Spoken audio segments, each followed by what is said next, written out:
Hello friends, very lovely good morning to all of you and once again this is शान अली खान। और आज इस video में हम लोग बात करेंगे द हिंदू एडिटोरियल की 23 नवंबर 2020। तो हिंदू एडिटोरियल में आज ज़्यादातर बेसिकली मैं बताता चलूँ कि एक वैक्सीन के बारे में दिया हुआ है, एक गुपकर कमेटी अलायंस जो बना है जम्मू एंड कश्मीर उसके बारे में दिया हुआ है, फिर लेटर्स टू द एडिटर का आज मंडे का रिपोर्ट है तो उसमें डिटेल में जाने की कोशिश नहीं करेंगे। एक FATF के बारे में दिया हुआ है कि किस तरह से ग्रे लिस्ट और ब्लैक लिस्ट के अंदर कंट्री चली जाती है तो उन पे सैंक्शन कैसे लग जाता है टैक्स को लेकर।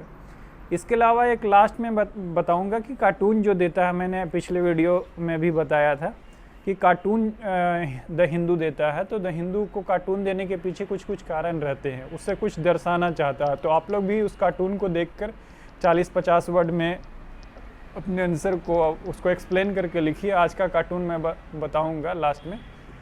सबसे पहले आते हैं जो मेन इम्पॉर्टेंट आर्टिकल जो हमारे पास है वो है गुपकर अलायंस और जम्मू एंड कश्मीर की जनता के लिए। तो जम्मू एंड कश्मीर को जैसा कि हम लोग जानते हैं कि 5 अगस्त 2019 में इसको अलग कर दिया गया था। तो 2019 में यानी कि 370 धारा को वहाँ आर्टिकल को हटा दिया गया था, जिसकी वजह से स्पेशल स्टेटस जो मिलता था जम्मू एंड कश्मीर को, स्पेशल स्टेटस को हटा दिया गया, जो कि बिल्कुल सही है। भारत का अभिन्न अंग बनाने के लिए उसको हटाना बिल्कुल सही है, लेकिन जिस प्रोसीजर के तहत हटाया गया अनकॉन्स्टिट्यूशनल प्रोसीजर था, वो नहीं होना चाहिए, लेकिन जो हुआ वो सही हुआ।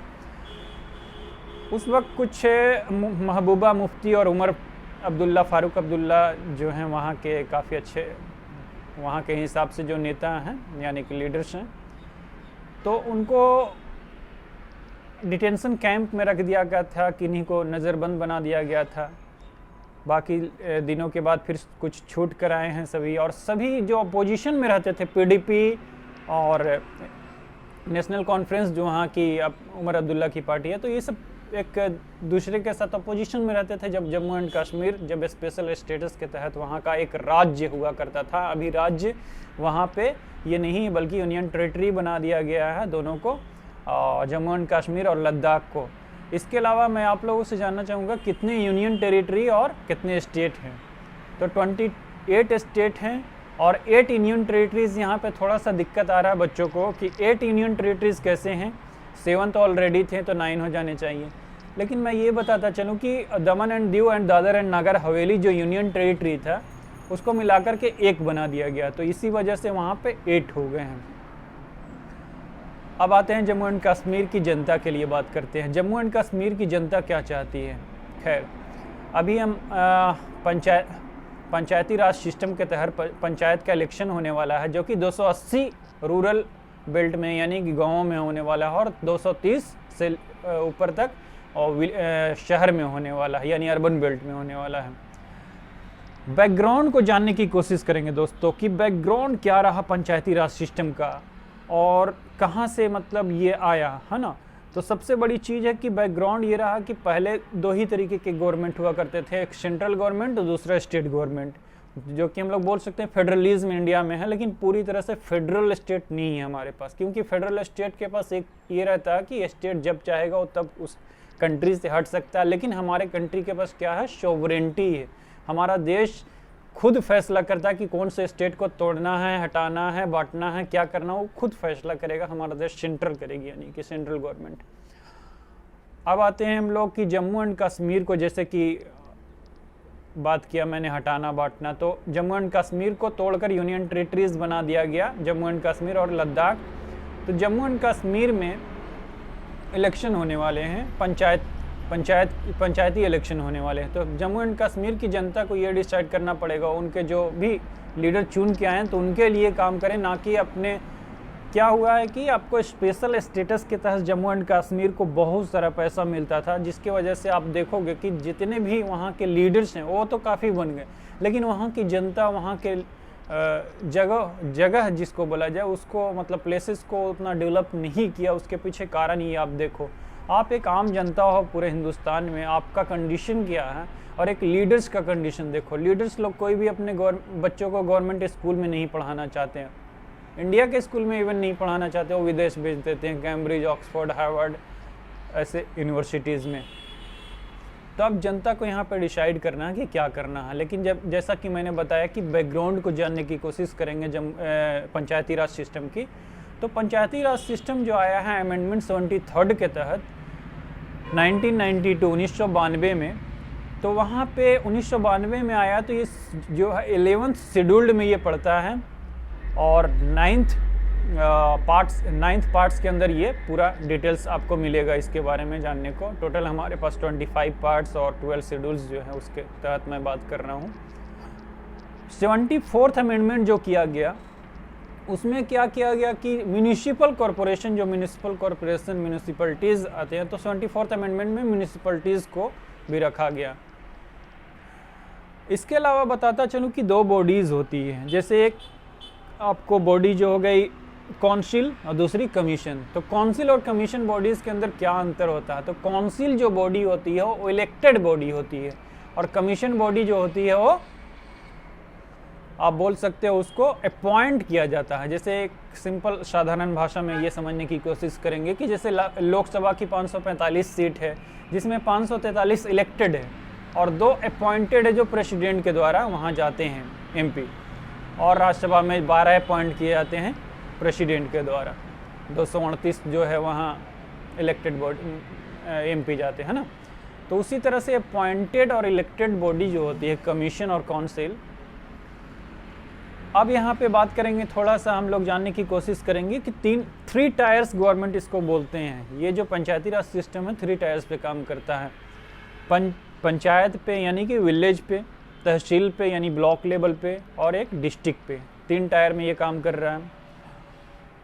फिर हम लोग देखेंगे कि यहाँ पे क्या उभर कर आया है सॉरी। तो गुपकर अलायंस जो है, पीडीपी और एनसी नेशनल कॉन्फ्रेंस जो उमर अब्दुल्ला और फारूक अब्दुल्ला की जो पार्टी है, वो लोग दोनों मतलब अपोजिशन में हुआ करते थे। लेकिन अब उनका मानना है कि जम्मू एंड कश्मीर के स्टेटस को फिर से लिया जाए और उसके लिए हम लोग सभी पार्टी को एक साथ आया जाए।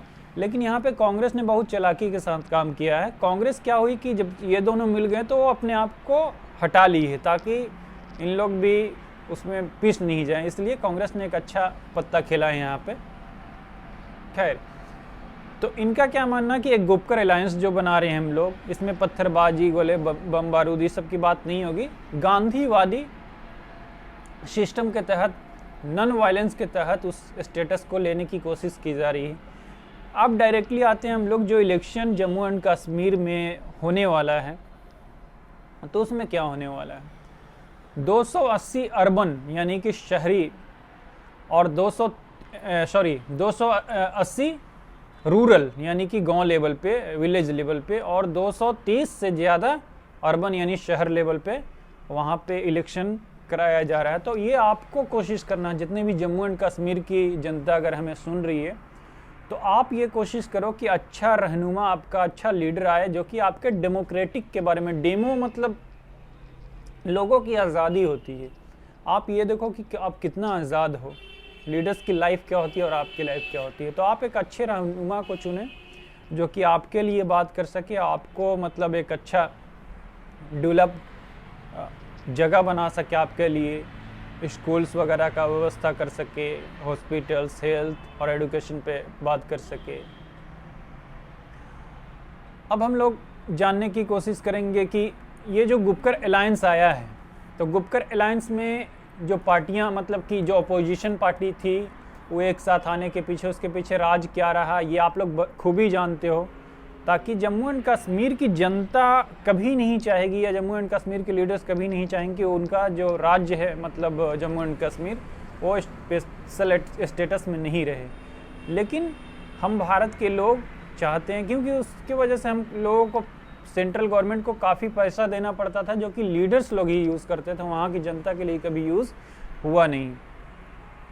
एक और चीज़ मैं बताता चलूँ कि अभी कुछ दिन पहले की, 2 या 3 दिन पहले की न्यूज़ है। जैश ए मोहम्मद एक आतंकी संगठन है। आप जितने भी लोग हैं भारत में अगर रह रहे हैं, तो आतंकवाद के खात्मे के लिए बात क्या कीजिए, क्योंकि पाकिस्तान बहुत ही गंदा मुल्क है। पाकिस्तान किस तरह से टेरर फंडिंग करता है, टेररिस्ट को पैदा करता है, वो आप लोग बखूबी जानते हैं। और इस वजह से जितने भी सारे मुसलमान हैं हिंदुस्तान में रहने वाले, उनका भी नाम बदनाम होता है। मुसलमान का नाम आते के साथ लगता है टेररिस्ट है। तो पाकिस्तान के दो तरीके के टेररिस्ट होते हैं, एक बैड टेररिस्ट और एक गुड टेररिस्ट। बैड टेररिस्ट वो होते हैं जो कि पाकिस्तान के अंदर उनके लोगों को अगर मार दे रहा है तो बैड टेररिस्ट है, उनके लिए अच्छे नहीं है। वही टेररिस्ट अगर दूसरे यानी हिंदुस्तान जैसे मुल्क में कुछ कर रहे हैं तो वो गुड टेररिस्ट हो गए।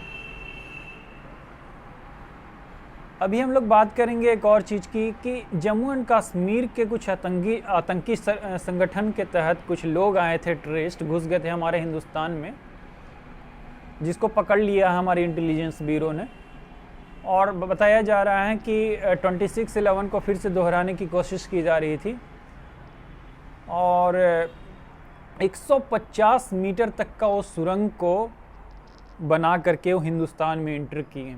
अरे भाई, अगर आप इतना अपने सोसाइटी के लिए अपराइजिंग मतलब कि अगर मेहनत करते हो तो सोसाइटी का डेवलपमेंट अच्छे से हो सकता है। आप अपनी नॉलेज को, आप अपने मेहनत को इतने गंदे तरीके से क्यों ले जा रहे हो कि जहाँ पे इंसान का खात्मा हो। जम्मू एंड कश्मीर में आप टेरर फैलाओगे तो वहाँ तो ज़्यादातर मुस्लिम ही रहते हैं, तो ज़्यादातर तो मुस्लिम ही मरेंगे, है ना। तो ये हमें सोचना है कि टेररिस्ट है क्या। अब आते हैं हम लोग, एक और आर्टिकल उस द हिंदू के एडिटोरियल में आज दिया हुआ है कि FATF के बारे में आप लोगों ने सुना होगा। RCEP, FATF, ये सब इकोनॉमिक कॉरिडोर है जिसके तहत से बहुत सारे नेशन को ब्लैक लिस्ट, ग्रे लिस्ट में रखा जाता है। पाकिस्तान को बार बार कोशिश किया जा रहा है कि ब्लैक लिस्ट में भेजा जाए, लेकिन पाकिस्तान कुछ ना कुछ चालाकी करता है। चाइना के साथ अच्छी खासी दोस्ती है और चाइना परमानेंट मेंबर है UN का, इस वजह से चाइना वो साथ दे देता है पाकिस्तान का, जिस वजह से हम लोग ब्लैक लिस्ट में उसको डाल नहीं पाते हैं। तो अभी ग्रे लिस्ट में है, लेकिन ग्रे लिस्ट में भी होने का नुकसान होता है। अगर आप बात करो, जैसे पाकिस्तान एक टेरर का गढ़ है, नो डाउट। पाकिस्तान में एक हाफिज़ सईद नाम का एक जो टेरर था, टेररिस्ट, उसको पाकिस्तान ने क्या किया कि अपने जेल में अपने यहाँ बंद कर दिया है। लेकिन आप ये देखो जेन्युइनली कितना मतलब क्या है उसके पीछे, अपने घर में बंद किया है। लेकिन इसके पीछे कारण सबसे बड़ा कि FATF में अगर उसका ग्रे लिस्ट में नाम है और ब्लैक लिस्ट में चल जाए तो काफ़ी नुकसान होगा पूरे कंट्री को, उस वजह से उसने ऐसा काम किया। सैंक्शन लगने से देश टूट जाता है, जैसे नॉर्थ कोरिया पे ऑलरेडी सैंक्शन ब्लैक लिस्ट में है, वो देश सैंक्शन लगा हुआ है। अब यहाँ पे देखेंगे हम लोग, मुस्लिम कम्युनिटी की जब भी बात होती है तो एक शहचर रिपोर्ट आता है। शहचर रिपोर्ट के तहत मुस्लिम कम्युनिटी के बारे में बात किया जाता है। खैर उसमें डिटेल्स में नहीं जाने की कोशिश करेंगे, हम लोग यहाँ पे बात कर रहे हैं जैसा कि FATF वगैरह के बारे में, तो यहीं तक बातों को सीमित रखते हैं आज। और ओवरऑल आर्टिकल में अगर कोई भी कमी लगी या कोई लगता है कि गलती मैंने बोल दिया तो उसके लिए माफ़ी चाहूँगा, और आप लोग कमेंट पुट करके ज़रूर बताएं। मैं एक चीज़ और बताना चाहूँगा कि द हिंदू एडिटोरियल में एक कार्टून देता है, उस कार्टून को देखकर समझिए आप। जैसे कि आज के आर्टिकल में एक कार्टून दिया होगा, आप लोगों ने द हिंदू पढ़ा है तो इस कार्टून को देखकर आप लोग ज़रूर समझिए। अगर आप लोगों ने देख लिया तो मैं बताता चलूँ। एक बवंडर आ रहा है, बीजेपी का एक कमल का फूल खिलता हुआ, और वेस्ट बंगाल की 2-3 पार्टियां वहाँ पे इंतज़ार कर रही हैं। तो सुरेंद्र जी जो कार्टून बनाते हैं ज़्यादातर, तो बताने की कोशिश कर रहे हैं कि बीजेपी का जो एक लहर जो चल रहा है, बीजेपी का एक जो तूफान चल रहा है, वो कहीं इसको ले ना डूबे। वेस्ट बंगाल में ममता बनर्जी की जैसे सरकार है, तो इस पे भी आप अगर आप क्या सोच रखते हैं, कार्टून को देखकर पहले सोचा कीजिए। द हिंदू अगर पढ़ते हैं तो आपको डिजिटल भी अवेलेबल है और ऑफलाइन भी अवेलेबल है। 40 से 50 वर्ड आप लोग भी लिखा कीजिए। और नेक्स्ट वीडियो में मैं और दूसरी आर्टिकल के साथ आऊँगा। और इसी तरह की आर्टिकल को अगर देखते रहना चाहते हैं तो कुछ वीडियोस वगैरह शेयर भी कर दिया कीजिए यूट्यूब से, है ना, ताकि दूसरे लोगों तक भी ये बात पहुंच सके। हिंदी में बनाने के पीछे एक मोटिव ये है कि ऑलरेडी इस वीडियो को हमारे बच्चे इंग्लिश में एक्सप्लेन कर चुके हैं। आप लोगों को कितना समझ में आएगा नहीं आएगा, इस वजह से मैंने सोचा कि इसको हिंदी में एक्सप्लेन करके आप लोगों के सामने रखूं कि आप लोग इससे कुछ हेल्प ले पाओ। राइट, आप अपना ध्यान रखें, घर पे रहें और अपने कामों में बिजी रहें, दूसरे के बारे में इतना सोचने की चिंता ही हट जाएगी। तो अंततः विदा लेता हूँ, अपने दुआओं में याद रखना।